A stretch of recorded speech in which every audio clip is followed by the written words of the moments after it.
का सारिखे पूर्ण वैराग्य जाचे वसिष्ठापरी ज्ञान योगेश्वराचे कवी वाल्मिका सारिखा मान्य ऐसा नमस्कार माझा सद्गुरु रामदासा. जय जय रघुवीर समर्थ.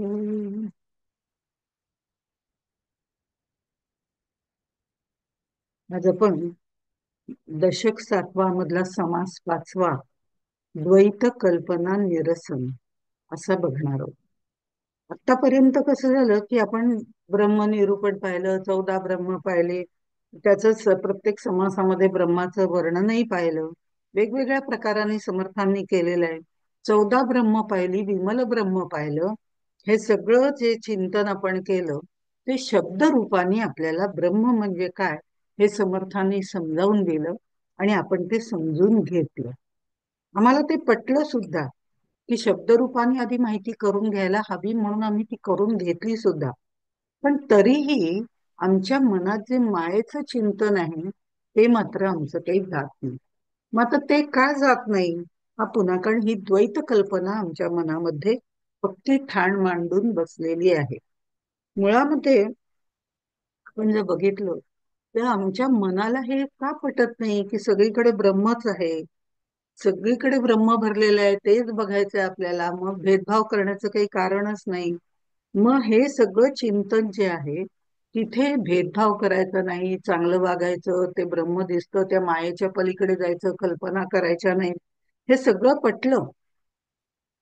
पण हे द्वैत जे काही आहे ते आमच्या मनामध्ये इतकं ठाम मांडून बसलेलं आहे की त्यातून आम्हाला बाहेर पडता येत नाही. आपलं मन बदललं तर आपल्याला यातून बाहेर पडता येतं, असा सिद्धांत समर्थांनी मांडलेला आहे. त्यामुळे आपल्या या द्वैत कल्पना आपल्या मनामध्ये का निर्माण होतात, तर त्या आपल्या मनाला नेहमी इकडे तिकडे फिरायची सवय असते, वेगवेगळ्या ठिकाणी जायची सवय असते. ते एका ठिकाणी स्थिर बसत नाही, ते चंचल आहे. त्या मनाला आधी शांत करावं लागतं. हे द्वैत कल्पना निरसन. द्वैत म्हणजे प्रत्येक गोष्टीत दोन दोन पाहणं. दोन दोन पाहणं म्हणजे काय? मी तू हा भेद करून पाहणं, माझं तुझं हे करून पाहणं, किंवा अगदी साध्या गोष्टींमध्ये म्हणजे चांगलं वाईट आपण बघतो ते नेहमी निवडानिवड करणं, चांगलं पटतं वाईट पटतं, काही वेळेला आपल्याला वाईटच चांगलं वाटायला लागतं. हे जे सगळे भेद आहेत किंवा जन्म मृत्यू, चांगलं वाईट, शाश्वत अशाश्वत, अशा ह्या सगळ्या ज्या जोड्या आहेत, सुख दुःख, या सगळ्याला द्वैत असं म्हटलं जातं. इथे दोन गोष्टी एकाला अनुसरून येत असतात. म्हणजे सुख म्हटलं की त्याच्या पाठोपाठ दुःख हा सापेक्षतेने येणारा शब्द आहेच आहे. मी म्हटलं की तू आलाच, अशा पद्धतीने हे सगळं आहे. त्या ह्या द्वैताच्या ज्या कल्पना आहेत, मग कल्पना म्हणजे काय? तर कल्पना म्हणजे सत्य असतंच असं नाही. कल्पना ह्या मनोनिर्मित असतात. मी माझ्या तर्कानी, माझ्या बुद्धीनी, मला जसं वाटतं तसं माझ्यावर जे संस्कार आत्तापर्यंत झालेले असतात त्यानुसार मी त्या कल्पना करत असते. मग हे आपल्यावरती असणारे संस्कार अनेक जन्मीचे आहेत, त्यामुळे कल्पनाही त्याप्रमाणे आहेत, किंवा अनेक वर्षांचे आहेत, त्यामुळे त्या कल्पनाही आम्ही तशाच करतो. म्हणजे ह्या कल्पना सत्य असतीलच असं नाही, योग्य असतीलच असंही नाही, पण कल्पना ह्या शाश्वतही नाही, त्या अशाश्वत आहेत. कारण त्या खऱ्या आहेतच असं म्हणता येत नाही. आणि पुढे त्याचं निरसन करायचंय, म्हणजे ते काढून टाकायचे का?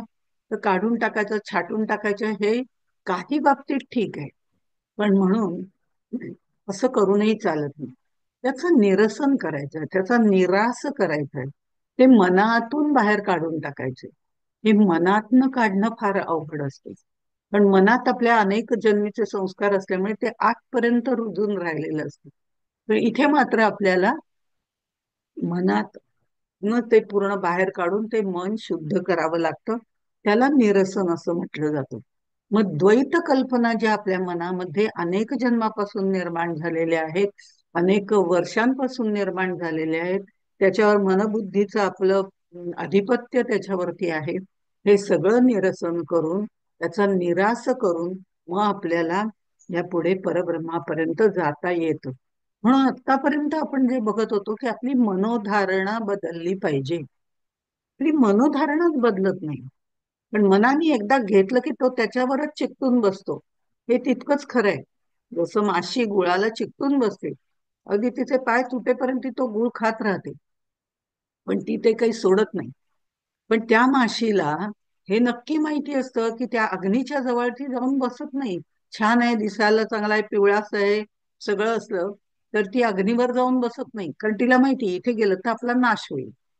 तसंच आम्हाला कुठेतरी इनर इनर माइंड मध्ये असं म्हणूया, खूप आतमध्ये आम्हाला असं वाटतं की मीच माझं अस्तित्वच निघून जाईल. त्या परब्रह्माशी एकरूप व्हायचं ठरलं तर मीच अस्तित्वच माझं निघून जाईल. त्याचं कारण असं आहे, एकदा एका संन्याशाकडे एक व्यक्ती गेली होती. कौटुंबिक व्यक्ती होती, म्हणजे कुटुंब वगैरे छान होतं सगळं. ते म्हणे आता माझं खरं म्हणजे सगळं झालंय, अगदी पूर्ण सगळं होऊन गेलंय, आता काही कशाची मला काळजी नाही, मुलीचं सुद्धा लग्न ठरलंय, आता तिचीही काळजी नाही, मुलाचं शिक्षण झालंय, सून बाळ, सगळं कौटुंबिक जबाबदाऱ्या माझ्या जवळजवळ संपलेल्याच आहेत. हे लग्न झालं की झालं. आता हे सगळं झाल्यानंतर मग आता मला म्हणे काही हरकत नाही, तुम्ही म्हणताय तसं ब्रह्माशी एकरूप व्हायला हरकत नाही. इतकं सोपं आहे का ते? मला ब्रह्माशी एकरूप व्हायला हरकत नाही, आता तुम्ही निश्चिंत मनाने मला उपदेश करा, मी ब्रह्म. बरं म्हणले, कधी तू म्हणशील तेव्हा तू ये, तुला मी ब्रह्मोपदेश करतो आणि तू त्या परब्रह्माशी एकरूप होऊन जाशील, काहीच प्रश्न नाही. तर म्हणे म्हणजे साधारण किती दिवस लागतील त्याला? अरे तत्क्षणी.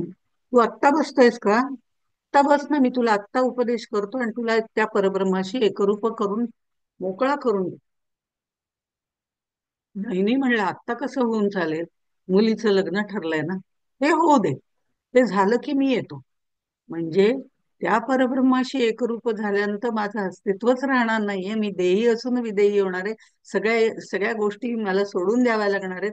अशा काहीतरी आपल्या कल्पना असतात, म्हणून तिथपर्यंत जायची पण आपल्याला भीती वाटते. जशी माशीला अग्नीवरती जायची भीती वाटते की मी जळून जाईल, माझं अस्तित्व जाईल. हाही एक भाव त्या मनाच्याच कल्पनेने केलेला भाव असतो. या सगळ्या मनाच्या कल्पना दूर सारून आपल्याला तिथपर्यंत जायचंय. बरं, या कल्पना करणार तरी कोण आहे? तर मनच आहे. आपण असं म्हणतो 10 इंद्रिय आहेत आणि 11वं मन आहे ना, ते आम्हाला दिसत नाही, परब्रह्मही आम्हाला दिसत नाही, पण मनही आम्हाला दिसत नाही. पण मन हेच प्रमुख इंद्रिय आहे, कारण कल्पना करणं हे त्याचं काम आहे. तसंच सगळ्या इंद्रियांना जी कल्पना केली त्या मार्गाला नेणं हेही त्याचंच काम आहे. म्हणून तर आपण नेहमी म्हणतो ना, माझ्या मनाला खूप रुखरुख लागून गेली. कुठलं मन? कुठे आहे ते? मला अगदी इतकं मनाला सुखद वाटलं, खूप आनंद झाला. कुठल्या मनाला आनंद झाला? कुठे आहे ते मन? माझ्या मनाला, माझं मन अगदी भरून आलं. किती गोष्टी आपण म्हणतो मनाच्या संदर्भात, माझं मन अगदी भरून आलं, माझ्या मनाला वाईट वाटलं, मला माझ्या मनात रुखरुख निर्माण झाली, मी अशी कल्पना केली, मी म्हणजे माझ्या मनाने अशी कल्पना केली. असं हे मन आहे जे सगळं कल्पनांमध्ये रमत राहतं. आणि कल्पनांमध्ये रमणं हे त्याचं कामच आहे. आणि त्या दृष्टिकोनातनं जर विचार केला तर साधकाच्या दृष्टीने हा समास महत्वाचा आहे. कारण आपण जन्मतो द्वैतात, वावरतो द्वैतामध्ये, मरतोही द्वैतामध्येच. आणि अशा पद्धतीने आपल्याला ज्या वेळेला आपण द्वैतात वावरत असतो त्यावेळेला देहबुद्धीचं वर्चस्व आपल्यावर असतं. हे मन त्या देहबुद्धीशी निगडित झालेलं असतं. याच मनाला आपली मनोधारणा बदलून आपण जेव्हा आत्मबुद्धीकडे वळवतो, फिरवतो, इतकं सोपं नसलं तरी त्याला प्रयत्नपूर्वक बदलतो, तर ते बदलण्याची प्रवृत्ती जी आहे ती माणसामध्ये नक्की आहे. कल्पना करण्याची शक्ती माणसामध्ये आहे, तशीच बदलण्याची प्रवृत्ती सुद्धा माणसामध्ये निश्चितपणे आहे. त्यामुळे हे द्वैताचं निरसन आपल्याला करता येत नाही, समोरच नाही, कारण द्वैत हीच मुळामध्ये कल्पना केलेली आहे. आणि म्हणून या कल्पनेच्या पलीकडे जाऊन कल्पनातीत झालं की मनाचं उन्मन झालं, या सगळ्या टर्म्स त्याच्यामध्ये आल्या. हे सगळं झाल्यानंतर मग आपल्याला त्या परब्रह्माशी एकरूप होता येतं. मला आत्ता व्हायचंय म्हणून मी झालो असं होता येत नाही. ती सगळी प्रक्रिया पूर्ण करावी लागते. आणि म्हणून अख्खी शब्दरूपाने आपण हे ब्रह्म समजावून घेतलं. आम्हाला ते पटलं, शिष्याला सुद्धा ते पटलं, कारण गुरु शिष्य संवाद आहे हा. त्यामुळे पण तो काय म्हणतो माहितीये का? ब्रह्म अंतरी प्रकाशे आणि माया ही प्रत्यक्ष दिसे. आता हे द्वैत निरसे कवणय परी श्रीराम. तुम्ही म्हणताय ते ब्रह्म आम्हाला कळलं, ते ब्रह्म आमच्यामध्ये स्थित आहे म्हणून आम्ही दिसतोय, प्रकाशमान होतोय भाग. म्हणजे आम्ही दिसणं, आमचं असणं आणि आम्हाला आनंद वाटणं, या सगळ्या गोष्टी जे आतमध्ये ब्रह्म भरलेलं आहे, जे चैतन्य भरलेलं आहे, जे सच्चिद आनंद आहे, त्यामुळे हे सगळ्या गोष्टी घडतात. तसंच तेच ब्रह्म या चराचरामध्ये सुद्धा भरलेलं आहे. हे सगळ्या गोष्टी आम्हाला पटलेत, मला स्वतःला सगळ्या गोष्टी पटलेत असं तो शिष्य म्हणतो. पण काय आहे, ही माया पण आम्हाला दिसतेय ना, तीही तर प्रत्यक्ष दिसते. हे ब्रह्म दिसत तरी नाही, ते त्याच्या कार्यावरनं समजतंय, ते जाणवतंय, पण ते अनुभवायला आलेलं नाही. कळणं वेगळं आणि अनुभवायला येणं वेगळं. पण ही माया तर अनुभवायला येते आम्हाला. ही प्रत्यक्ष दिसते. हे फुलं आहेत, हे पानं आहेत, हे दुःख आहे, हे सुख आहे, या सगळ्या गोष्टी आम्हाला दिसतायत, जाणवतायत, कळतायत आणि अनुभवता पण येतात. मग हे जर एवढं सगळं सत्य आहे, हे जर खरं आहे, ही माया आम्हाला खरी भासते, प्रत्यक्ष दिसते, आणि त्यामुळे आपल्याला असं म्हणायला काय हरकत आहे की माया पण आहे आणि ब्रह्म पण आहे. असं म्हणायला काहीही हरकत नाही खरं म्हटलं तर. पण आपण ज्या वेळेला एखादा ग्रंथ वाचतो, त्यावेळेला तो ग्रंथ कोणत्या तत्वज्ञानावरती अवलंबून आहे, त्या तत्वज्ञानानुसार त्याचा विचार करावा लागतो. आपण ज्या वेळेला अमृतानुभव बघितला, त्यावेळेला ते अद्वैत तत्वज्ञान तिथे चिदविलास जो मांडलेला होता, की ब्रह्मही आहे आणि मायाही आहे, दोन्ही आहे. ठीक आहे ना, तू जा ना त्याप्रमाणे. मायाही आहे, ब्रह्मही आहे, हे तुला पटलंय ना, त्या मार्गाने तू सुरुवात कर. हळूहळू माया गळून पडेल आणि ब्रह्म दिसेल. म्हणजे पुन्हा अद्वैताकडेच गेलेले आहेत ज्ञानेश्वर महाराज सुद्धा.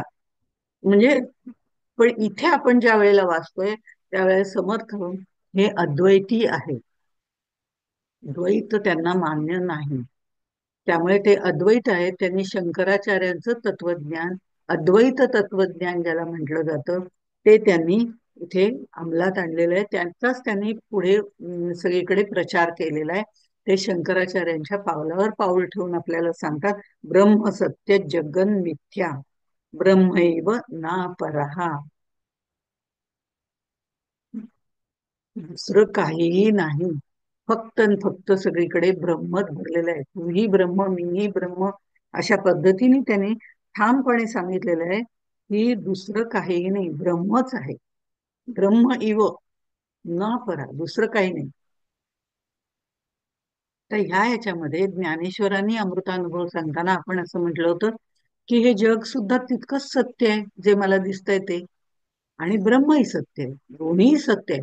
पण एका वेळी दोन सत्य असू शकत नाही. हेही खरं आहे आणि तेही खरं आहे असं कसं?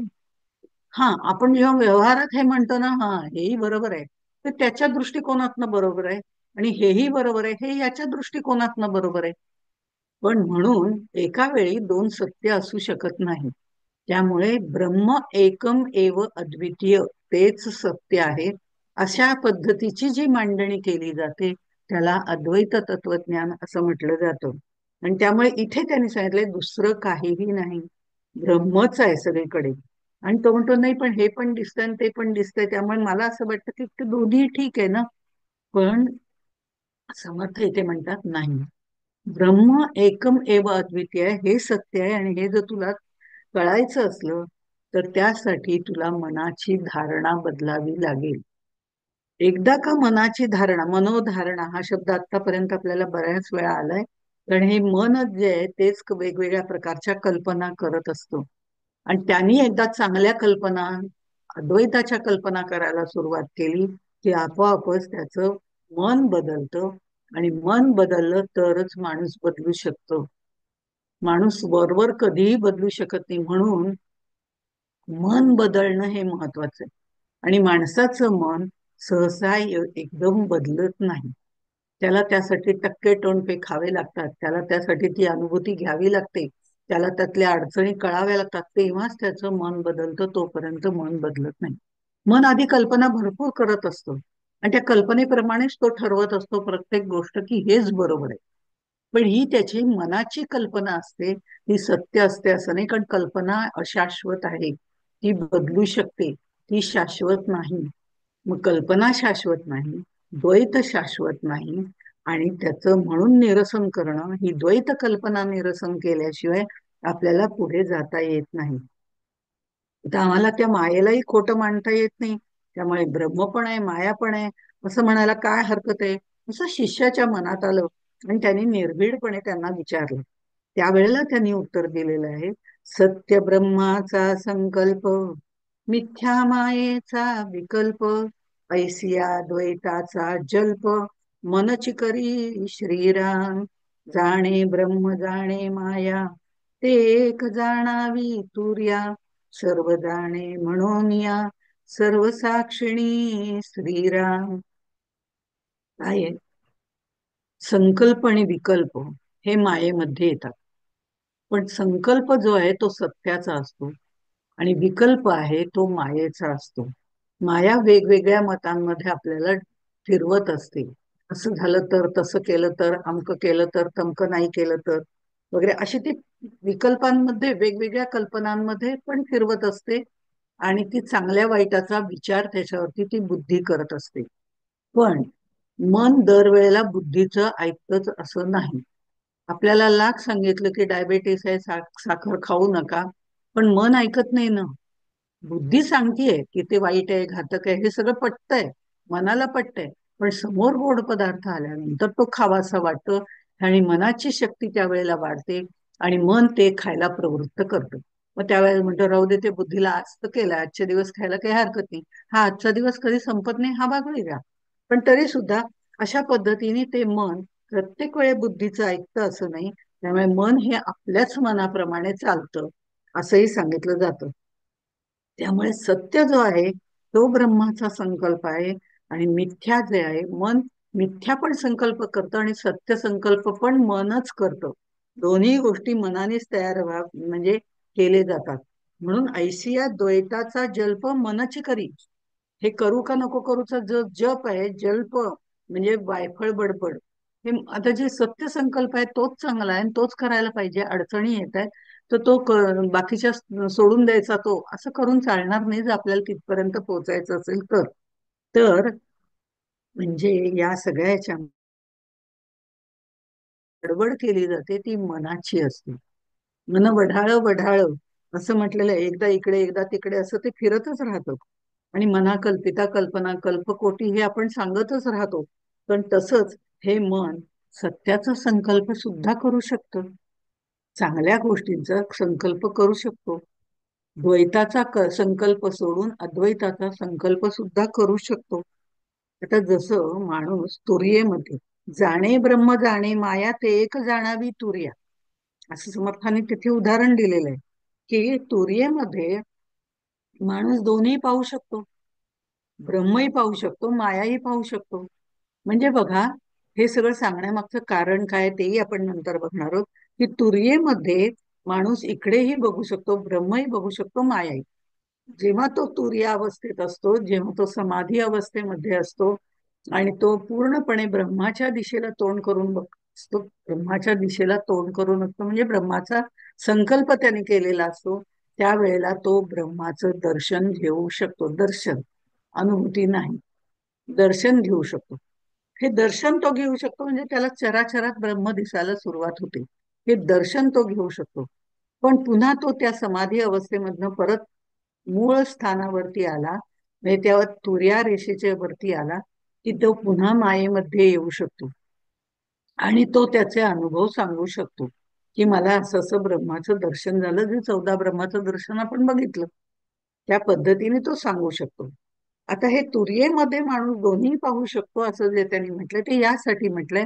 आणि त्यामुळे हे दोन्ही पाहणारा हा मनुष्य जो आहे तो मनाने या दोन्ही गोष्टींची कल्पनाही करू शकतो. मन जेव्हा ब्रह्माचा संकल्प करतं तेव्हा ते सत्य संकल्प करतं, आणि मायेचा संकल्प करतं तेव्हा तो मिथ्या संकल्प किंवा विकल्प करत असतो. आता हे संकल्प विकल्प करणारं मन, करू का नको करू, जाऊ का नको जाऊ, to be or not to be, हेल्मेट हॅमलेट सारखं आपल्या ह्याच्यात सांगितलं कथेमध्ये त्याप्रमाणे ते चालू असतं. आणि हेच मन जे आहे ते रज्जूच्या ठिकाणी सर्पही पाहू शकतो. सर्परज्जू सिद्धांत आपल्याला माहिती आहे. त्या विवर्त ज्याला म्हटलं जातं तेही आपल्याला माहिती आहे. पण तसे शब्द न सांगता समर्थ असं म्हणतात की मन जे आहे ते दोरीवरती सापाचा विचार करू शकतो किंवा बघू शकतो, जर तिथे अंधार अज्ञान असेल तर. मन तशी कल्पना करू शकतं कारण त्यांनी सर्प पाहिलेला आहे आणि त्यांनी दोरीही पाहिलेली. पण दोरी जेव्हा वेडीवाकडी पडते तेव्हा त्याला सर्पाचा भास होतो कारण तिथे अंधार असतो आणि त्याला वाटायला लागतं ते सर्प. बरं, तो सर्प नुसता वाटतो का? तर नाही. त्याला त्याच्यानंतर पुढे असंही वाटायला लागतं, अरे हा तो हल्ला बरं का, वास्तविक दोरी हल्लेली नसते. पण मन किती कल्पना करू शकतं. तर त्यांनी फणा काढा, त्यांनी फुटकार टाकला इथपर्यंत जातो. पण ज्या वेळेला तो दिवा लावतो आणि बघतो, अरे नाही, दोरी आहे वाटतं, मला वाटलं होतं की सर्प आहे, हा त्याचा अज्ञानाचा अंधकार निघून जातो. त्यावेळेला त्याला सत्याचं म्हणजे त्या दोरीचं दर्शन होतं.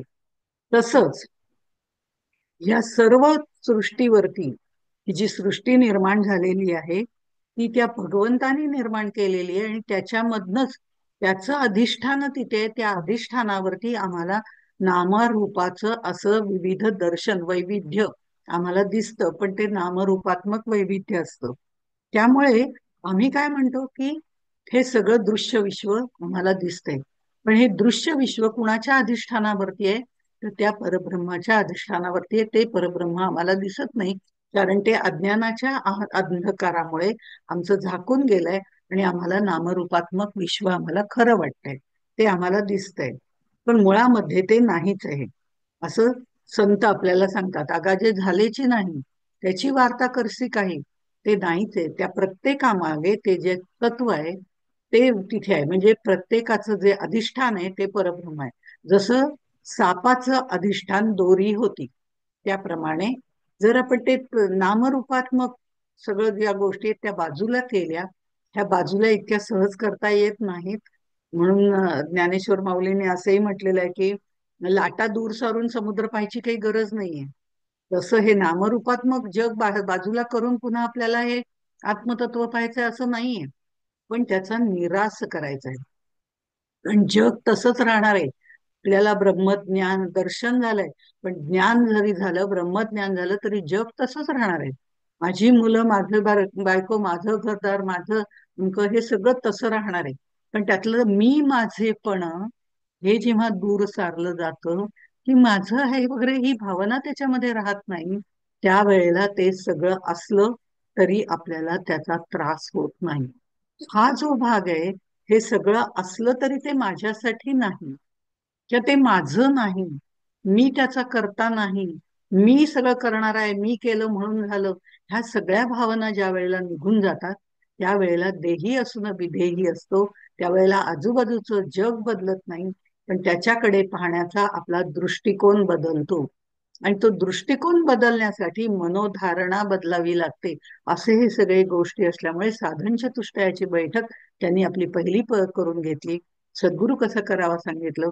कारण काय आहे, आपल्याला एकदम जिन्यानी वरती जाता येत म्हणजे जिन्यानी आपल्याला वरती जायचंय, वरच्या मजल्यावर जायचंय, वरच्या स्तरावर जायचंय, तर मग आपल्याला जिना चढूनच जायला पाहिजे की नाही. हा, आता लिफ्ट झाली असं आपण म्हणूया, पण लिफ्टनी का होईना ते बटन दाबण्याचं काम आणि तिथून पुढे वरती जाण्याचं काम तर करणं आपल्याला भाग आहे की नाही. तसंच नवविधा भक्तीच्या पायऱ्यांनी चढत जाणं आपल्याला महत्वाचं आहे. आणि ह्या सगळ्या गोष्टींनी आपली मनोधारणा बदलत गेलं तर दृश्याचं निरसन होतं. हे दृश्य निरसन समर्थाने आपल्याला आधी सांगितलं. आता ते द्वैत निरसन आपल्याला सांगतात. दृश्य निरसन आणि द्वैत निरसन. दृश्य निरसन आपलं झालंय की या चराचरामध्ये भगवंत भरलेला आहे असं आपली मनोधारणा तयार झाली, अशी एक एक मनोधारणा तयार करत ते आपल्याला पुढे नेत आहेत. त्यामुळे ती वृत्ती जी आहे, ते वृत्ती तरंग जे आहेत ते बदलावे लागतात, ती मनोधारणा बदलावी लागते. त्यावेळेला आपल्याला लक्षात येतं की या प्रत्येकामागे लपलेलं तत्व जे आहे ते विभूती रूपाने जे आतमध्ये दडलेलं आहे ते वेगळंच आहे आणि तेच खरं आहे. ते निघून गेलं तर काहीच राहणार नाही. माझ्या आतला अंतरात्मा निघून गेल्यावर मी तरी कोण आहे? प्रेतच स्वरूप राहणार आहे, म्हणजे प्रेतच असणार आहे, की ज्याला पटकन लोक घरातून बाहेर काढायला बघतात, तासाभराच्या वरती नको ठेवायला असं म्हणतात. त्याच्या मागची कारणं वेगवेगळी आहेत. पण तरी सुद्धा ते उचलून नेण्याची घाई सगळ्यांना असते, घरातून बाहेर काढण्याची घाई असते, कारण तिथलं अधिष्ठान संपलेलं असतं. इतकं या अधिष्ठानाला महत्व आहे. मग ज्या वेळेला आम्ही दिवा लावतो, आम्हाला तो सर्प दिसत नाही आणि दोरी दिसायला सुरुवात होते, त्यावेळेला आम्ही म्हणतो सर्प कुठे गेला? सर्प नव्हताच अहो. तुम्हाला तो दिसत होता, तो भ्रामक रूपाने दिसत होता, दोरीच होती. पण मग सर्प गेला कुठे? सर्प त्या दोरीमध्येच विसर्जित होऊन गेला. आम्हालाही त्या परब्रह्मामध्ये विलीन झाल्याशिवाय परब्रह्माची अनुभूती येत नाही. अनुभव येणं वेगळं, दर्शन होणं वेगळं. आणि मग तसंच आम्हाला हे जे जग सगळं आहे, हे जग त्याच्या अधिष्ठानावरती आहे, हे ब्रह्मांड त्याच्या अधिष्ठानावरती आहे. एकदा का हे अधिष्ठान आम्हाला समजलं, एकदा का त्याची अनुभूती आली, की आम्हाला हे जग जग वाटतच नाही. ते मिथ्या वाटायला सुरुवात, असलं तरी फार फरक पडत नाही आणि नसलं म्हणूनही फरक पडत नाही. म्हणून हे नामरूपात्मक जग आमच्या दृष्टिकोनातनं झालेची नाही अशा पद्धतीने राहतं. मग ते नाही का, तर जे अज्ञानी आहेत त्यांच्या दृष्टीने आहे, जे ज्ञानी आहेत त्यांच्या दृष्टीने नाही. पाहणाऱ्याच्या पातळी वेगवेगळ्या आहेत. हा वेगळ्या दृष्टिकोनातनं पाहतोय, तो दुसऱ्या दृष्टिकोनातनं पाहतोय. जसं मी मगाशी व्यावहारिक उदाहरण दिलं, की याच्या मनात असं आहे म्हणून त्याचा दृष्टिकोन तसा आहे, की एखादा माणूस चांगला आहे असं एखाद्याला वाटत असलं, अला असं वाटलं की हा माणूस खूप चांगला आहे बरं, त्याचा दृष्टिकोन तसा आहे. पण बला त्याच वेळेला असं वाटतं, छे कसलं काय, भयंकर शिष्ट आहे, त्याच्या नादी लागण्याचाच अर्थ नाही. अशी एकाच माणसाबद्दल दोघांची वेगवेगळी मतं असू शकतात की नाही? तशाच पद्धतीने ज्ञानी आणि अज्ञानी यांची मतं भिन्न होतात. पण ज्या वेळेला अज्ञानाला ज्ञान प्राप्त होतं, आत्मज्ञान प्राप्त होतं, त्यावेळेला त्याचीही दृष्टी बदलते, त्याची मनोधारणा बदलते आणि तो या जगाचं निरसन करतो. निरसन करणं म्हणजे मनबुद्धीच्या पातळीवरती त्याचं पूर्णपणे बाजूला सारणं. आणि मग त्या मनाचं ज्या वेळेला उन्मन होतं, म्हणजे मनाच्या कल्पना करण्याची शक्ती बंद होते, ते कल्पनातीत होतं, किंवा त्याला कुठलीही वृत्ती, कारण कल्पनांमुळे वृत्ती निर्माण होतात. मला असं करावंसं वाटतंय, मला तसं करावंसं वाटतंय, ह्या वृत्ती निर्माण होतात. मग ह्या होऊच नाहीत का? तो व्हायला हव्या. टप्प्याटप्प्याने आपल्याला जायचंय. ज्या वेळेला आपण वरच्या मजल्यावर जाऊ, तेव्हा त्याच्याही वरच्या मजल्यावर जाताना सद्गुरू आपले हात धरतील. मग हे सगळं होण्याकरता आधी आधी मजले पहिले पायऱ्याच चढायला पाहिजेत ना. ते आपलं आपल्यालाच करायचंय, ते काही दुसरं कोणी करणार नाही. आपली मनोधारणा आपल्यालाच बदलावी लागते, दुसरं कोणीही बदलत नाही, किंबहुना बदलू शकत नाही. आपलं मन आपल्यालाच बदलावं लागतं.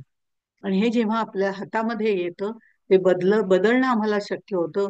त्याचा निराश झाला असं आपण म्हणतो. त्या मनामध्ये वृत्ती प्रवृत्ती निर्माण होत नाहीत, कल्पना निर्माण होत नाहीत, कुठलाही संशय निर्माण होत नाही. आणि मग ज्या वेळेला आपण त्याच्याही पलीकडे जातो, तेव्हा मनाचं उन्मन झालं असं म्हटलं जातं. हे मनाचं उन्मन होतं त्यावेळेला त्याच्या सद्गुरू आपल्याला चांद्रशाखा नयाप्रमाणे आतापर्यंत दाखवत होते. ते सांगतात आता मात्र तुझं तू बघ बरं, कारण ते तुझं तुलाच पाहायचंय. अशा पद्धतीने ही सगळी मांडणी असल्यामुळे आपलं मन आपल्यालाच बदलावं लागतं. एखाद्या ठिकाणी झाडाचं खोड आहे, अगदी मिट्ट अंधार आहे, आणि मी सांगते की मी सकाळी जाऊन फिरून आले, मी बघितलंय ते झाडाचं खोड आहे, दुसरं कोणी नाही. पण नाही, दुसरी जी माझ्या बरोबर व्यक्ती आहे ती म्हणते नाही, नक्की तिथे चोर बसलाय, तुला दिसतंय का? ते बघ हातात काठी घेतलेली आहे त्याने, ते बघ तिथे त्याने ते पांघरून घेतलेलं आहे. अगं नाही बाई, मी ते झाडाचा बुंदा आहे, मी सांगते तुला. त्या व्यक्तीने ते मनातून काढल्याशिवाय ते जात नाही. हे काढण्याची प्रक्रिया, मनाचं निरसन करण्याची प्रक्रिया ज्याची त्यालाच करावी लागते. दुसरं कोणीही करू शकत नाही.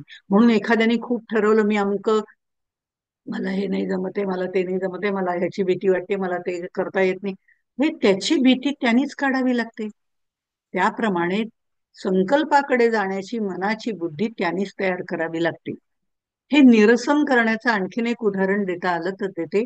ते म्हणजे असं आहे की दोन पदार्थ, आपलं नेहमीच खाण्याचं उदाहरण दिलं की नक्की पट आपल्याला ते. एका फंक्शनला गेले समजा एखाद्या ठिकाणी, नेमकी त्या दिवशी चतुर्थी होती, मला चतुर्थी आहे, आणि तिथे काय होतं, काहींना चतुर्थी नसते, काहींना नसते, ते काय एवढं म्हणजे ज्याचा त्याचा प्रश्न आहे. आता त्या ठिकाणी पुरणाची पोळी पण ठेवलेली आहे, आणि मस्त खिचडी पण ठेवलेली आहे, साबुदाण्याची खीर, तळण वगैरे सगळं ठेवलेलं आहे. पण इकडे सुद्धा मसाले भात, पुरणाची पोळी वगैरे सगळं ठेवलेलं आहे. या दोन गोष्टींमध्ये तिथे पुरणाची पोळी असून सुद्धा ती खाण्याची मला मनातून इच्छा न होणं म्हणजे पुरणपोळीचा निरास करणं आहे. हे मनापासून इच्छा न होणं वेगळं, आणि मारून मुटकून मला चतुर्थी आहे, नाही तर मी खरं पुरणाचीच पोळी खाल्ली असते, मला आज चतुर्थी आहे, नाही तर मी तो बटाटे वडाच खाल्ला असता, हे जर तू 10 वेळा म्हटलं तर त्या चतुर्थीला काही उपयोग नाही. मग खाऊन घे ना त्यापेक्षा. कारण तिथे निरास नाहीये. इथे ज्या वेळेला मी ठरवते की नाही, मला चतुर्थी आहे, मला मनापासून मी ती खिचडी खाईन, हे पूर्ण उपास आहे, मी उपास करीन, मला यातलं दोन्हीतलं काहीही नकोय, हे जेव्हा मी मनापासून म्हणते, ते मन मी उन्मन करते, त्यावेळेला त्याचं निरसन होतं. मग निरसन होताना साबुदाण्याची खिचडी पण तिथेच आहे, आणि पुरणाची पोळी पण तिथेच आहे, पण दोन्हीलाही मी हात लावत नाही, कारण माझी संकष्टी अगदी काय म्हणतात कडक आहे. त्यामुळे मी दोन्ही तिथे, मग दोन्ही तिथे जसंच्या तसं त्या त्या रूपात आहे ना, छान अट्रॅक्टिव्ह मांडणी केलेलं, पण तरी सुद्धा मी त्या भानगडीत पडत नाही. हे जे आहे, हे मनाने त्याचं निरसन करणं आहे. जगामध्ये सुद्धा विविध घटना घडतच राहणार आहेत, विविध गोष्टी निर्माण होणारच आहेत, अस्त होणारच आहे, प्रलय आहे, सगळं आहे. पण ह्या सगळ्या गोष्टी आजूबाजूला घडत असताना सुद्धा मी त्या सगळ्याचा निराश करणं म्हणजे 82 तत्वांचा निराश करणं, हे माझ्या हातात असतं. मी त्याला बाजूला सारू शकते. हे निरसन करणं आहे. आणि तेच निरसन जग जरी दिसत असलं तरी ते आपल्याला करता येणं म्हणजे अद्वैत तत्वज्ञान आहे. मनापासून ते सगळं दूर सारणं, देही असून विदेही होणं, हे जेव्हा जमतं तेव्हा कितीही पायाला जखम होऊ दे, तो कुत्रा आपल्या पायातलं रक्त काढून पितोय, तरीही कबीर म्हणतो, कुत्ता जाने चमडी जाने. कारण त्याच्या मनात हा मी मी म्हणजे देह नाहीच आहे, तो त्याचं काम करतोय, मी माझं काम, राम हमारा जप करे हम बैठे आराम, अशी जी स्थिती प्राप्त होते, ते निरसन करणं आहे. त्याला बराच वेळ असतो, कारण अनेक जन्माचे संस्कार त्याच्यामध्ये असतात. म्हणून एवम द्वैत आणि अद्वैत होय वृत्तीचा संकेत, वृत्ती झाली निर्वृत्त, द्वैत कैसे, असं समर्थांनी 13व्या ओळीमध्ये म्हटलेलं आहे.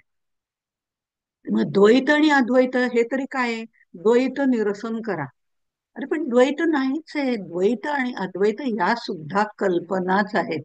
बंध आणि मोक्ष या सुद्धा कल्पनाच आहेत. बंध आणि मोक्ष या कल्पना आहेत, त्याच्याबद्दल समर्थांनी पुढे विवरण केलेलं आहे. पण द्वैत अद्वैत आपल्या मनातला आधी संपवायला पाहिजे, त्याच्यानंतर बंध आणि मोक्ष हा वेगळ्या कल्पना कशा आहेत ते नंतर समजतं. हे टप्प्याटप्प्याने आपल्याला त्यांनी सांगितलंय. आणि म्हणून ते द्वैत आणि अद्वैत हे ह्या काय करतात, ह्या वृत्तीचा संकेत देतात. मग वृत्ती निवृत्त झाल्याशिवाय आपल्या मनातल्या वृत्ती प्रवृत्ती ज्या आहेत, प्रकर्षाने ज्या वृत्ती निर्माण होत असतात सातत्याने, त्यांचं एकदा मावळून गेल्या, त्या मावळून गेल्या की मग तिथे द्वैतही नाही, अद्वैतही नाही, खरं तर काहीच नाही. तेच अद्वैत तत्वज्ञान आहे, दुसरं काही नाही. तेच माऊलींनी सांगितलंय, पण सांगताना त्यांनी तुमचं म्हणणं आमचं म्हणणं आधी मानून घेतलंय, की हो बाबा दिसतंय ना तुला, ठीक आहे, त्याचा विलास येतो असं तर समज, म्हणजे चराचरामध्ये तो भरलेला आहे हेच सांगितलं की नाही.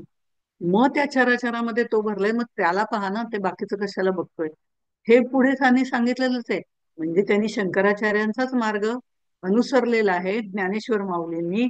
अद्वैत तत्वज्ञान सांगतो, अद्वैत तत्वज्ञान नाही, अद्वय तत्वज्ञान असा फरक मांडणीचा आहे, बाकी काही नाही. त्यांनी तेच सांगितलं, यांनी तेच सांगितलं, पण यांनी डायरेक्ट अद्वैत तत्वज्ञान रामदास स्वामींनी सांगितलेलं आहे, त्याचं अनुसरण त्यांनी केलेलं आहे. त्यामुळे ते म्हणतात वृत्ती झाली या निवृत्त. द्वैत कायचे, मग द्वैत तिथे राहतच नाही, अशा तऱ्हेने सांगितले. आता वृत्ती विरहित जे ज्ञान तेची पूर्ण समाधान तुटे अनुसंधान माया ब्रह्मीचे. वृत्ती विरहित जे ज्ञान, आता वृत्तीच नाहीये. आता निवृत्त झाल्यानंतर असणारं जे ज्ञान आहे, तरी पण ते ज्ञान आहेच. आभास पुन्हा येतोच, तो नंतर येतो. वृत्ती विरहित जे ज्ञान तेची पूर्ण समाधान. वृत्तीच मावळून गेल्या की आपोआप समाधान मिळत जातं, प्रत्येक गोष्टीत समाधान मिळतं. असं केलं का? हो, बर बर, वा, छान केलं हा. असं झालं का? ठीक आहे, हा एक अनुभव आला बाई, पुढे तर चांगलं होईल. अनुभवानेच माणूस शिकतो ना. म्हणजे दोन्ही गोष्टीमध्ये आपल्याला चांगलंच दिसायला लागतं. म्हणून वृत्ती विरहित जे ज्ञान त्याचे पूर्ण समाधान, जेथे तुटे अनुसंधान माया ब्रह्मीचे. माया आणि ब्रह्म याचं ते सगळं बाजूलाच राहतं, कारण माया आणि ब्रह्म हे पण द्वैतच आलं ना. एकदा माया संपली की मग द्वैतात राहत नाही, अद्वैतच राहतं, हे सगळं मान्य आहे. पण सुरुवातीला माया आणि ब्रह्म या दोन्हीचं अनुसंधान जे आहे, त्याच्यापैकी मायेचं अनुसंधान तुटावं लागतं, तेव्हा ब्रह्माचं अनुसंधान धरता येतं आणि मग मोक्ष मिळतो असं आम्हाला सांगतात. पण मोक्ष म्हणजे तरी काय आहे? ही सुद्धा एक कल्पनाच आहे. मग ब्रह्माचं, माया आणि ब्रह्म या दोन्हीतूनही पलीकडे जाऊ, तेव्हा त्या परब्रह्माचं आपण एकरूप होतो, आपली वृत्तीच निवृत्त होऊन जाते. अशा तऱ्हेने त्यांनी पुढे सांगितलेलं आहे. आणि ते सांगताना असं सांगितलं ते ज्ञानेश्वरीमध्ये एक दृष्टांत देते. तिथे 6व्या अध्यायामध्ये या ओवीचे वेगवेगळ्या पद्धतीने वेगवेगळ्या लोकांनी वेगवेगळे अर्थ लावलेले आहेत. आपण आपल्या आत्ताच्या दृष्टिकोनातून आपण हा अर्थ बघणार आहोत. जेथ प्रवृत्ती तरुच्या बुडी दिसती, निवृत्ती फळाची या कोडी, जे मार्गीचा कावडी महेश अजुनी. 6व्या अध्यायातलं ज्ञानेश्वरीतली ही ओवी आहे. आता जेथ प्रवृत्ती तरुच्या बुडी दिसती, प्रवृत्तीचं झाड आहे. आपलं हे सगळं प्रवृत्तीचं झाड आहे. किती प्रवृत्ती, प्रकर्षण वृत्ती निर्माण होत असतात. आता आपले जे सद्गुरू आहेत, ते आपल्याला काय सांगतात? निवृत्ती फळाची या कोडी. त्यांनी असं सांगितलंय, प्रवृत्तीच्या या झाडाखाली निवृत्तीची फळं पडलेली आहेत. आपले सद्गुरू आपल्याला सांगतात निवृत्तीची फळं प्रवृत्तीच्या झाडावरनं खाली पडलेत, गळून पडलीत ना ती. गळूनच पडलेत, त्या झाडापासून त्याचा संपर्कच गेलेला आहे आता. ती वरनं खाली गळून पडलेत. मग आता ती गळून जे पडलेत, सगळ्या वृत्ती गळून पडल्यानंतर ते पिकलेलं फळ खाली पडलेलं आहे. निवृत्तीची फळ खाली पडलेली आहेत आणि ती सद्गुरू आपल्याला दाखवतात. आता ती सद्गुरू आपल्याला दाखवतात त्यावेळेला काय होतं? आपल्याला झाडावरची फळं बघताना आम्ही वरती बघत असतो आणि ती आपल्या हाताला लागत नाही. ही अनेक वृत्ती निर्माण झालेल्या आहेत, त्या वृत्तींची फळं आम्ही बघतोय. हे करायचंय, ते करायचंय, भविष्याचं बघतोय, भूतकाळात असं झालं, आता पुढे असं करायचंय, हे सगळं पाहत असतो. आणि इथे सद्गुरू सांगतात, अरे त्या झाडावरनच निवृत्तीची फळं खाली पडलेत, ही बघ. आता खालची फळं बघायची झाली तर खालीच बघावं लागेल ना, वरती बघून खालची फळं दिसणार नाहीत. मग हे खाली बघणं जे आहे ते नतमस्तक होणं आहे. खाली जाणं हे नतमस्तक होणं आहे. याचाच अर्थ पाच ज्ञानेंद्रिय झुकवणं आहे. ही पाच ज्ञानेंद्रिय जेव्हा झुकतात त्यावेळेला नतमस्तक आपण होतो आणि नतमस्तक झाल्यावर त्या निवृत्ती फळाची गोडी आपल्याला समजते. आणि म्हणून त्यांनी या पद्धतीने आपल्याला सांगितलेलं आहे की जेथ प्रवृत्ती तरुच्या बुडी दिसती, निवृत्ती फळाची या कोडी. ते बघण्यासाठी आधी तुला नतमस्तक व्हायला पाहिजे, तेव्हा ते ब्रह्मफळ जे आहे, निवृत्तीचं फळ आहे, ते दिसेल. आणि ते दिसल्यावरती त्याची चव चाक, ती चव चाकल्यानंतर त्या चवीतनं पण मुक्त हो. हे नंतर पुढे सांगितलं, आधी नाही सांगितलं, आता तिथपर्यंतच सांगितलंय. मग तसंच शंकर महाराजांनी एक त्याचा सुंदर अर्थ लावलेला आहे याच ओळीचा. ते म्हणतात प्रवृत्ती तरू म्हणजे काय? देह, इंद्रिय, मन, बुद्धी, सगळे विषय वगैरे हे. आता हे देह, इंद्रिय, मन, बुद्धी हे सगळं ज्या मार्गाने जातात, विषयांचा रस घेण्याची प्रवृत्ती तिथे निर्माण होते, प्रकर्षाने निर्माण होते. असं हे जीवदशेचं झाड आहे. जीवदशाच म्हटलेली आहे त्याला. कारण या विषयांमध्ये सापडलं की दशाच होते. त्यामुळे आपण नाही म्हणत काय दशा झाली त्याची, तशा पद्धतीची दशाच होते. त्यामुळे हे प्रवृत्तीचं जे देह, इंद्रिय, मन, बुद्धीनी सगळं व्यापलेलं विषयांची वृत्ती वाढवणार असं हे झाड आहे. तर ह्यातली फळं काढायची आहेत. आणि पण इथे मात्र जाताना हा जो महेशू आहे, जिये मार्गीचा कावडी महेशू अजूनी, हा महेश जो आहे तो पूर्णपणे निवृत्त झालेला आहे. सगळ्या वृत्ती त्याच्या मावळून गेलेल्या आहेत. प्रलयंकारी आहे, सगळ्याचा प्रलय त्याने करून टाकलेला आहे. असा जो आहे हा मात्र कावड घेऊन तिथनं जातोय. आणि ती कावड घेऊन जाताना दोन बाजूला दोन त्याच्यामध्ये कावड अशी मध्ये असते धरायची, आणि एका बाजूला एक पारडं आणि दुसऱ्या बाजूला एक पारडं, त्याचा बॅलन्स करावा लागतो. हा बॅलन्स आपल्याला प्रपंचात करावाच लागतो, प्रवृत्ती आणि निवृत्तीचा. तरच आपल्याला समाधान मिळू शकतं. त्याशिवाय समाधान प्रपंचातलं मिळत नाही. असो, पण इथे काय आहे, त्यांनी असं म्हटलंय की एकामध्ये एकच फळ आहे, आणि पुढे जे आहे ना त्यामध्ये बरीच फळं आहेत. ही सगळी प्रवृत्तीची फळं आहेत. पण मागे जे आहे ना ते फक्त निवृत्तीचं फळ आहे.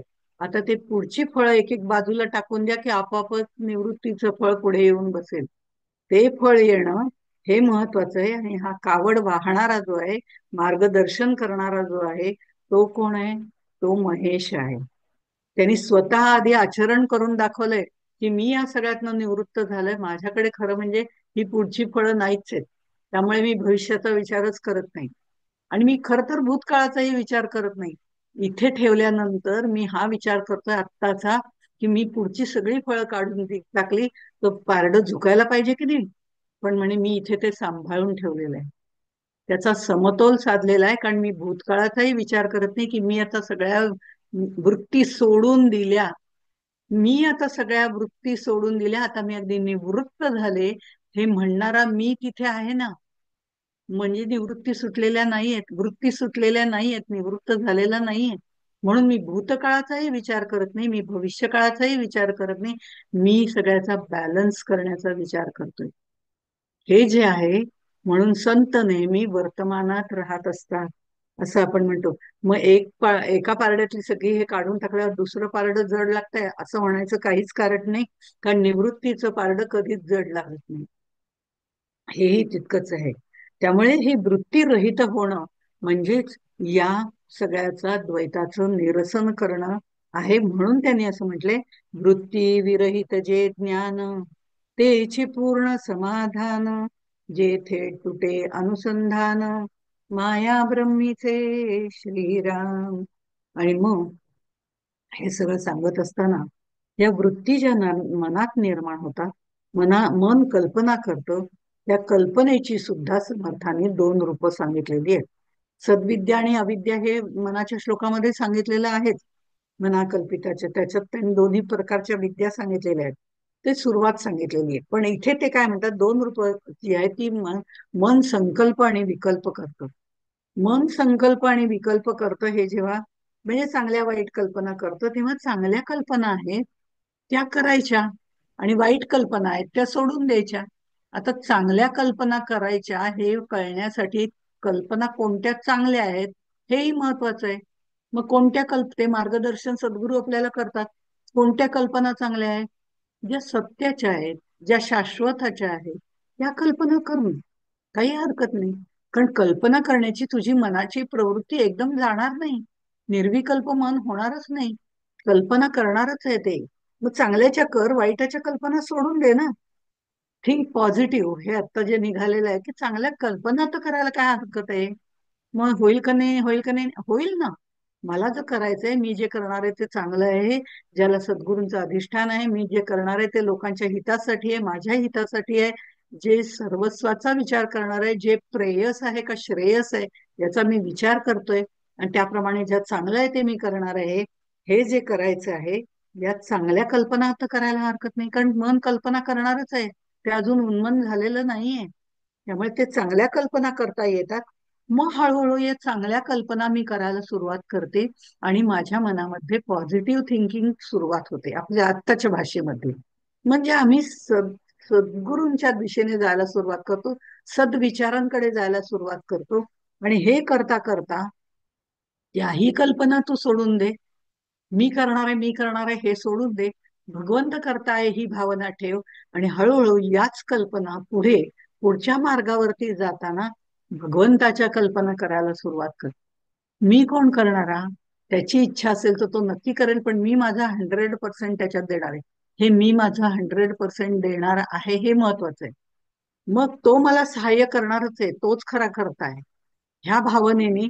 मग रूप पाहायचं ते त्याचंच पाहायचं, चिंतन करायचं ते त्याचंच करायचं, गायन करायचं ते त्याचंच करायचं. असं आपण ज्या वेळेला ह्या कल्पना भगवंताकडे ज्या वेळेला वळवायला सुरुवात करतो, आधी संकल्प विकल्प, त्यातनं मग पुढे चांगल्या कल्पनातनं म्हणजे सद्विचार, त्या सद्विचारांकडनं मग पुढे भगवंताच्या कल्पना, आणि मग भगवंताच्या कल्पना म्हणजे एखादी गोष्ट चांगली नाही घडली तर आपण काय म्हणू, ठीक आहे त्याची इच्छा नव्हती म्हणून नाही घडलं. इतक्या सहजपणे ते सोडता आलं पाहिजे. हे सोडणं फार महत्वाचं आहे. आणि आम्ही प्रत्येक गोष्ट धरून बसतो, खरं म्हणजे मी असं केलं होतं, असं व्हायला नको होतं, झालं, मग काही त्याचा उपयोग नाही. की त्याची इच्छा म्हणून थांबता आलं पाहिजे. हे थांबणं जमलं पाहिजे, हे सोडणं जमलं पाहिजे, तर मग पुढच्या गोष्टी जमतात. ह्या चांगल्या कल्पना करता करता भगवंताच्या कल्पना करायच्या आहेत. आणि भगवंताच्या कल्पना करता करता तो भगवंत माझ्यातच आहे आणि मीच तो भगवंत आहे. अहम ब्रह्मास्मी पर्यंत जाता येतं. अहम ब्रह्मास्मी मध्ये सुद्धा या कल्पनाच आहेत ना. अहम अस्मी तिथे आहे, हे पुढे सांगितलेलं आहे. आणि हेही जेव्हा जातं तेव्हा मन निर्विचार होतं. हे मन जेव्हा निर्विचार होतं, कल्पना करणं सोडून देतं, त्यावेळेला ते कल्पना ती निर्विचार निर्वृत्ती म्हणजे वृत्ती निर्माण करत नाही. असं जे वेळेला होतं त्यावेळेला द्वैत नष्ट होतं. द्वैत अद्वैत हे सुद्धा मनाचेच खेळ आहेत. कल्पना कोणतीही असो ती बंधनकारकच असते. आणि हे आम्हाला करता येणं कसं शक्य आहे असं आपल्याला वाटतं. पण अनुभव घेणं ही जशी आपली अगदी जन्मापासूनची प्रवृत्ती आहे, तसं एखा कल्पना विरहित राहण्यापेक्षा सुद्धा अनिर्विचार होणं ही आपली मुळातली प्रवृत्ती आहे. कारण आपलं मन कशापासून तयार झालंय? मन जे आहे म्हणजे माया ही मनाची जननी आहे, हे नक्की आहे. कारण मन कुणापासून निर्माण झालंय? मायेपासून निर्माण झालंय. पण मायेच्या कुठनं निर्माण झालंय? जे त्रिगुण आहे त्यातला जो सत्वगुण आहे, त्या सत्वांशापासून तयार झालेलं आहे. ते शुद्ध मन तयार झालेलं आहे. मन शुद्ध तुझं गोष्ट आहे लाख मोलाची, असं गाणं पण आहे. हे मन मुळामध्ये शुद्धच आहे. अगदी नुकतंच जन्मलेलं 4 महिन्याचं अगदी धरलं तरी हरकत नाही. पण जे बालक आहे त्याच्या मनात त्याचं हास्य बघा, त्याचं रडणं बघा, सगळं निर्विकार असतं. ते जे हास्य आहे ते महत्वाचं आहे, कारण ते शुद्ध मनाचं आहे. हे मन शुद्ध मुळात आहेच आमचं. पण नंतर या त्रिगुणात्मक मायेत नामरूपाच्या जगामध्ये मी माझे मध्ये ते इतकं गुंतून गेलेलं आहे आणि ते दूषित होत गेलंय. म्हणजे दूषित नंतर झालेलं आहे, आधी मुळात ते शुद्ध आहे. त्याला शुद्ध करण्याची ताकद आमच्यामध्ये नक्की आहे. कारण हे मन जे आहे ते एकदा निर्विकल्प झालं, निराकार झालं की ते शुद्धच होतं. आता ह्याच्यासाठी आपल्याला काय करता येईल असं सहजपणे सांगितलं जातं की नामस्मरण करा ना, नामस्मरणाने होतं. इतकं का सोपं आहे, नामस्मरणाने होतं. मग आम्ही तर अखंड जप करतोय, आम्ही तर अखंड नामस्मरण करतोय, आम्ही दुसरा शब्दच घेत नाही, असे करणारे लोक आहेत. मग त्यांचं मन शुद्ध झालंय का? होतंय का? होईल, 100% होईल. पण वेळ लागतो. का वेळ लागतो? नामस्मरण केल्याने जप केल्याने म्हणा, नामस्मरण केल्याने म्हणा, एक तर नामस्मरण केल्याने सतत चिंतन आपण त्याचं करतो, त्याच्याच विषयांमध्ये रमतो, हा एक भाग झाला. पण ज्या वेळेला आपण जपाला बसतो त्यावेळेला श्रीराम जय राम जय जय राम, उदाहरणार्थ देते, जो कोणता जप करत असेल तेव्हा श्रीराम जय राम जय जय राम हा जप आपण ज्या वेळेला करतो त्यावेळेला आपण तो म्हणत असताना दोन शब्दांच्या मध्ये जी गॅप असते नीट म्हणजे त्यावेळेला आपलं माळ करत असताना जपामध्ये लक्ष एकाग्र झालं असेल तर एकच माळ केली तरी हरकत नाही, दोनच माळा केल्या तरी हरकत नाही, 100 केलं तर उत्तमच आहे. पण तरी सुद्धा ही माळ करताना, एकच माळ करताना दोन शब्दांच्या मध्ये जे अंतर असतं, क्षणभर, निमिष मात्र असं जे अंतर असतं, श्रीराम जय राम जय जय राम, या दोन शब्दाच्या मध्ये किती कमी अंतर आहे खरं म्हणजे. पण ज्या वेळेला आपण ते एकाग्र होऊन करत असतो, त्यावेळेला आपल्याला दोन शब्दामध्ये आपण श्वास कुठेतरी नक्की घेतो. त्यावेळेला तो प्राण जो आहे, त्याप्रमाणे म्हणा, ते निमिष मात्र म्हणा, आपलं मन निर्विकार झालेलं असतं, निर्विचार झालेलं असतं, कल्पनातीत झालेलं असतं. मग ज्या वेळेला आमच्या या दोन शब्दांमधली गॅप वाढत जाते, जप करताना त्याच्याशी तल्लीन व्हायला सुरुवात होते, त्यावेळेला ते अंतर म्हणजे पूर्णपणे निर्विचार होण्याचं अंतर वाढत जातं. ही थेअरी फक्त मी सांगितली. करायचं आपलं आपल्यालाच आहे. आणि ही सगळ्यांपर्यंत पोहोचायला बराच वेळ लागते, ह्यापर्यंत जायला बराच वेळ लागतो. म्हणून उगीच नाहीये की याची जन्मी याची देही मुक्ती होणं शक्य आहे, पण केव्हा? अनंत जन्मीचे पुण्य लागतं तेव्हा. तेव्हा हे सगळं शक्य व्हायला लागतं. म्हणजे आपण जप करताना हा निर्विचार आपण होऊ शकतो. हे जर शक्य आहे, तर त्याप्रमाणे त्यांनी सांगितलेलं आहे की आपल्याला हे जे मन आहे, त्याला त्या मनाचं उन्मन करायचं, हे दरवेळी सांगितलं जातं. हे मनाचं उन्मन करायचं म्हणजे काय करायचं? तर निर्विचार करणं, जे आम्हाला शक्य आहे. कल्पनातीत होणं म्हणजे कल्पनेच्या अतीत जाणं, तर कल्पना न करणं आम्हाला शक्य आहे. एखाद्या गोष्टीची कल्पना करायची गरजच नाहीये. असं देही असून विदेही झाल्याशिवाय या गोष्टी आपल्याला जमत नाही, हे थोडक्यामध्ये सांगायचं. आपला वेळ कमी पडतोय, त्यामुळे आपण पुढे जाऊया. आणि मग इथे त्याने म्हटलेलं आहे की हे जे परब्रह्म आहे ते त्या मनाच्याही पलीकडचं आहे, म्हणून मनाचं उन्मन करायचंय. मनाचं उन्मन करायला त्यांनी सांगितलेलं आहे. आणि मग जे मनबुद्धी अगोचर, जे कल्पनेहुनी पर, असं त्यांनी म्हटलेलं आहे. कारण ते मनामध्ये मनाच्या आधारावर टिकणारं नाही, कारण मन चंचल आहे. मग त्या मनाचं आधी उन्मन करायचंय. आणि हे करताना आपल्याला पुढे जायचंय. ही वृत्तीरहित ज्ञान ज्या वेळेला एकदा मिळायला सुरुवात होते, त्यावेळेला निर्विकार वृत्ती जेव्हा तयार होते, तेव्हा आपल्याला पूर्ण समाधान मिळतं. कारण कल्पना करी बंधन, कल्पनाच दे समाधान, ब्रह्मी लावी अनुसंधान, तेही कल्पना श्रीराम. हे कळलं पाहिजे. म्हणजे कल्पनेने आपल्याला बंधन पण घातलंय की मी म्हणजे देह आहे. बरं, तेही आम्हाला समजायला लागलं. ते बंधन दूर झालं. ते दूर कोणी केलं? कल्पनेनेच केलं. की मी ब्रह्म आहे, हे त्यांनी सांगितलं आणि ते थोडं पुढे आलं. मी देह नाही, मी ब्रह्म आहे, हे मला कळायला लागलं. बरं, आता मी आहे मधला, मी ब्रह्म आहे मधला, मी अहम आणि अस्मी पण सोडायला पाहिजे, जो मुळापासून जडलेला आहे. तोही जेव्हा टाकला जाईल, तो केव्हा टाकला जाईल? जेव्हा त्या ब्रह्माशी अनुसंधान केलं जाईल त्यावेळेला. आणि मग हे करायला लावणार कोण आहे? तेही मनच आहे. म्हणजे मनच सगळं करणार आहे.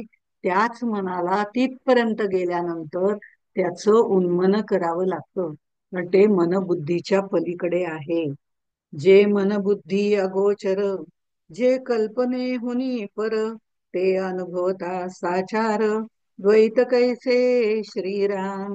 आणि ह्याच्यासाठी त्यांनी सांगितलंय, कल्पना माया निवारी.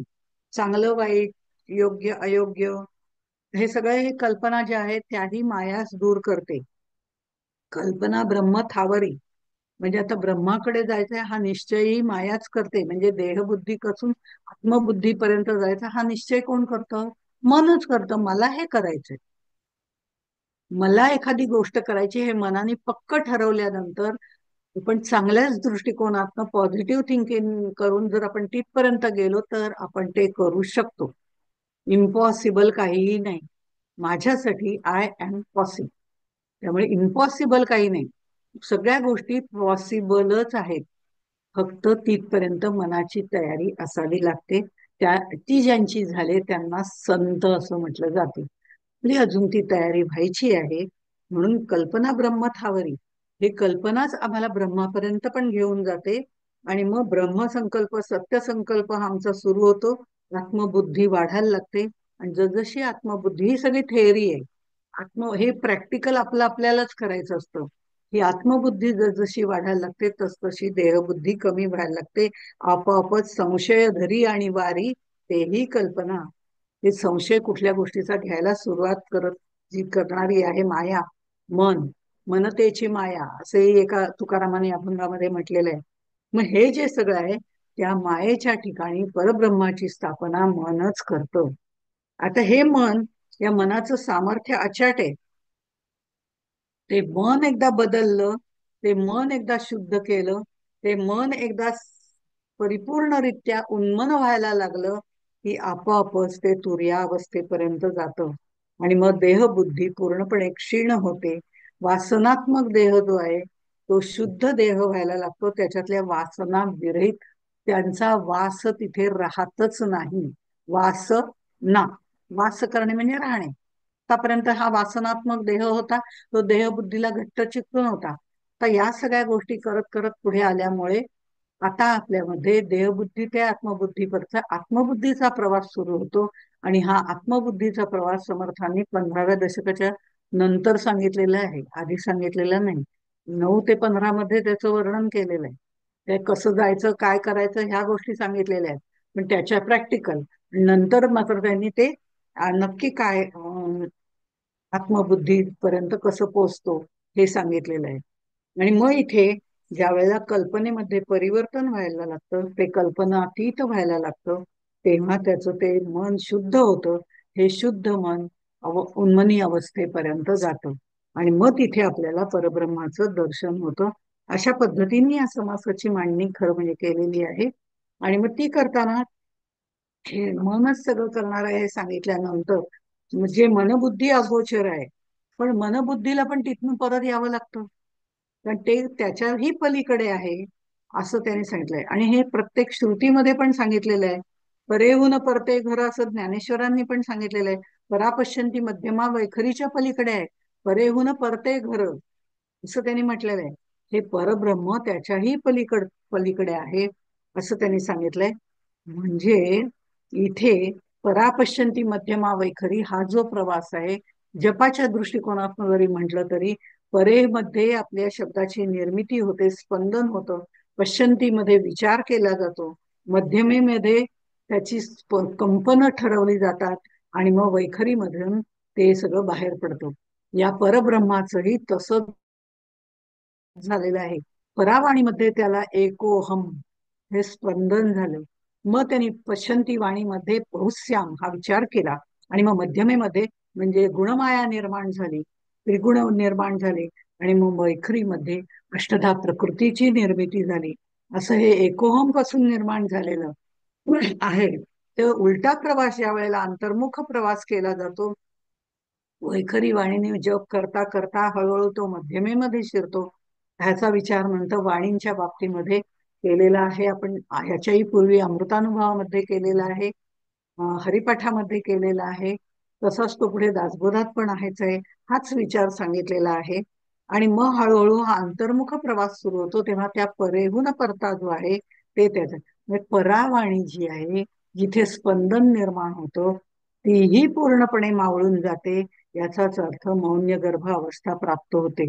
आणि म्हणून त्यांनी म्हटलेलं आहे, हे म्हणून सर्वांचे मूळ ते हे कल्पनाची केवळ, ये केलिया निर्मूळ ब्रह्मप्राप्ती श्रीराम.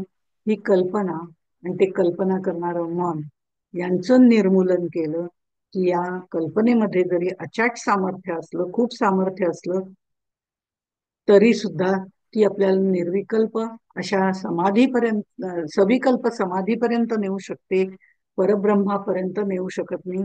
त्यावेळेला त्या कल्पनेला सुद्धा बाजूला ठेवावं लागतं, मनबुद्धीला बाजूला ठेवावं लागतं. हे बाजूला करावं लागत नाही, ते आपोआप केलं जातं. कारण आपण मूळ शुद्ध चित्तापर्यंत, अंतरात्म्यापर्यंत, अंतरात्मा जिथे आहे शुद्ध स्वरूपात, ते आत्मतत्वापर्यंत जातो. आणि हे आत्मतत्व म्हणजेच त्याचा अंश आहे. आणि ते दुसरं कोणी नाही, ते परब्रह्मतत्व आहे. हे आपल्या लक्षात येतं, ते श्रवण मनन चिंतनाने लक्षात येतं. आणि मग मनामध्ये ज्या वेळेला कल्पना येतात त्यावेळेला मी तरी आहे का, मी कोण आहे, असं म्हणून त्या मनालाही द्वैतामधून दूर काढलं जातं. आणि हे संकल्प विकल्प करणारं मन म्हणजे मी आहे का, तर ते मन म्हणजे सुद्धा मी नाही. ते तू नभेसी सर्वथा, असं त्यांनी सांगितलं. आणि मग एकदा पक्क ठरव की आता यातलं कुठलंही मी नाही. हे मनाची मनोधारणा परिपूर्ण झाल्याशिवाय ह्या गोष्टी होत नाहीत. आपलं कसं होतं, निरूपणीय सद्वृत्ती होते, स्थळ त्याग होता, सवेची जाते. आम्हाला इथे बसल्यावर वाटतं खरंच आहे, हे आम्हाला सगळं करता येईल नाही का, अरे सहज शक्य आहे. पण इथून उठलं, हे सगळं बंद केलं, पोथी बिथी सगळे बंद केली, दासबोध बंद केला, आणि इथून बाहेर पडलं. बाहेर पडलं म्हणजे देवळातनं बाहेर पडलं, प्रवचनातनं बाहेर पडलं, या वृत्तीमधनं आहे तोपर्यंत कटतंय हे सगळं. पण ह्यातनं एकदा बाहेर पडलं की पुन्हा असं वाटतं, अरे आज काय करायचंय, आज कोणती भाजी आहे, आज कोणतं हे आहे, मग नंतर उद्या सकाळचं काय. झालं पुन्हा कल्पना विश्वामध्ये आम्ही रमत जातो. आणि धड ना प्रपंच धड ना परमार्थ असंही होण्याची शक्यता असते. पण ज्या वेळेला या दोन्ही गोष्टींचा समन्वय साधला जातो तेव्हा उत्तम प्रपंच केला जातो. आणि तो प्रपंच करता करता तो प्रपंचही फिका व्हायला लागतो. आणि फिका करता मग मात्र पुढे आपल्याला परमार्थामध्ये जाता येतं. याचा अर्थ प्रपंच करता करताच प्रपंच आणि परमार्थ दोन्ही एकमेकांशी एक हातात हात घालून पुढे जाता येतात. म्हणून प्रपंच ही आपली परीक्षा घेत असतो. प्रपंच ही परमार्थाची प्रयोगशाळा आहे, असं जे म्हटलं जातं ते यासाठी म्हटलं जातं. यातनं हळूहळू निर्विकार कसं व्हायचं, निर्वृत्ती कसं व्हायचं, हळूहळू एक एक गोष्ट कशी सोडून द्यायची, या गोष्टी प्रपंचामध्येच कळू शकतात. म्हणून संसार प्रपंच झूट आहे असं म्हणूनही चालणार नाही. पण इथून उठून गेलं की पुन्हा आम्ही त्याच्यात रमतो, तर आम्हाला ब्रह्मज्ञान होणं कठीण आहे. आत्ता कळलं, मला पटलं, हे सगळं ठीक असलं तरी ते आचरणात यायला वेळ लागतो. आणि हे आचरणात येणं महत्वाचं आहे.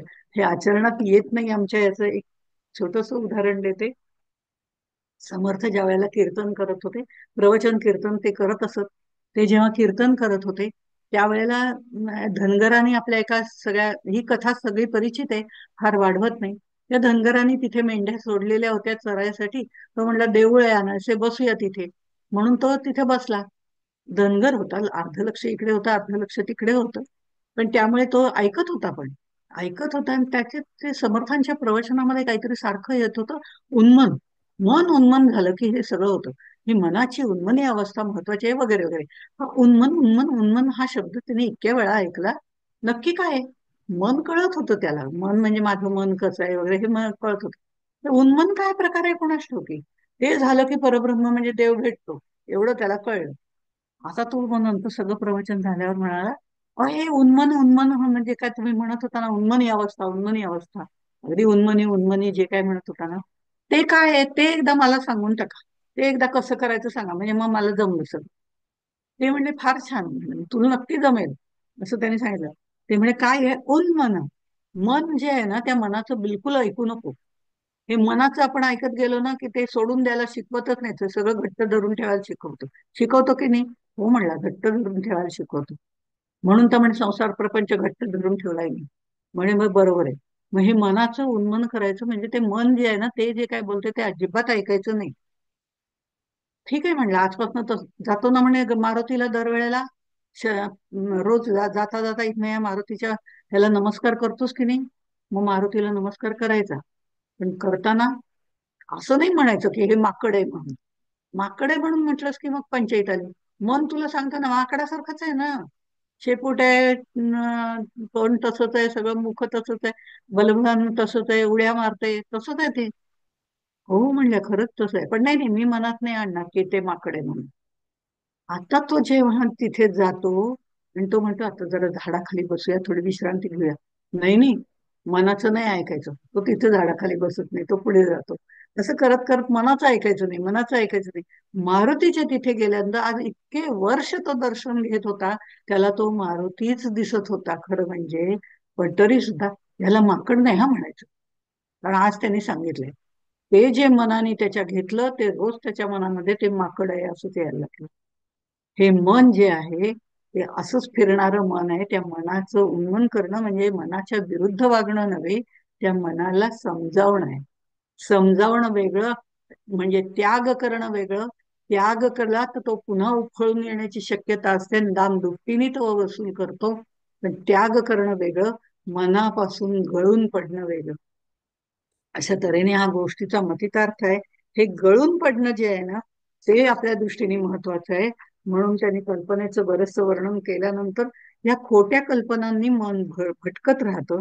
आणि म्हणून कल्पनेसी मिथ्यत्व आले, सहजची तद्रूप झाले, आत्मनिश्चये नाशिले, कल्पनेशी श्रीराम. कल्पनेचं सामर्थ्य मोठं आहे, हे निश्चित आहे. पण हीच कल्पना मन भरकटत ठेवते. मनाचं उन्मन करण्यासाठी प्रथम ईश्वर या संकल्पनेवरती मन केंद्रित करावं लागतं. त्यासाठी सगुणोपासना करावी लागते. सगुणोपासनेच्या आधाराने, सगुणाचे आधारे निर्गुण पाविजे निर्धारे, आपण मन भगवंतमय होतं. आणि देहबुद्धी क्षीण होऊन हळूहळू आत्मबुद्धीचा प्रवास सुरू झाल्यानंतर वासनात्मक देह जो होता तो शुद्ध व्हायला सुरुवात होते. आणि मग आत्मदर्शनाची एकमेव इच्छा आपली राहते, ती शुद्ध वासना शिल्लक राहते. आणि त्यावेळेला हे दृश्य मिथ्या वाटायला लागतं. आत्मदर्शनाची शुद्ध वासना निर्माण होते, इथे ही वासना असतेच, पण तिचा वास असताना बाकीचे विषय संपलेले असतात. फक्त दर्शन. आणि हे दर्शनही झाल्यानंतर मनाचं उन्मन व्हायला सुरुवात होते. आणि मग उन्मन झाल्यानंतर शांती आणि समाधान प्राप्त होतं. प्रपंच असून नसल्यासारखा वाटायला लागतो. आणि मग आपोआपच आपण ह्या सगळ्यातनं बाहेर पडतो. बाहेर पडल्यानंतर त्या परब्रह्माशी एकरूप होण्यासाठी मनाचं उन्मन, कल्पना करणारं मन, कल्पनातीत, शुद्ध चित्त, या सगळ्याची आवश्यकता असते. तो प्रवास केल्यानंतर आपण अहम ब्रह्मास्मी पर्यंत जाऊ शकतो, जे मायेतच येत. अजूनही मायेतनं बाहेर पडलं नाही. जेव्हा आपण मायातीत होतो तेव्हा त्याच्याशी एकरूप होतो, तोपर्यंत नाही. अजूनही हा फक्त आत्मबुद्धीकडच्या प्रवासाची दिशा मिळाली. तिथपर्यंत जाऊन मी म्हणजे आत्मतत्व हे धारणा, मनोधारणा निर्माण झाली. इथपर्यंतच आपण आलोय. त्या मनोधारणेमध्येच आपण राहू आणि इथेच थांबू. जय जय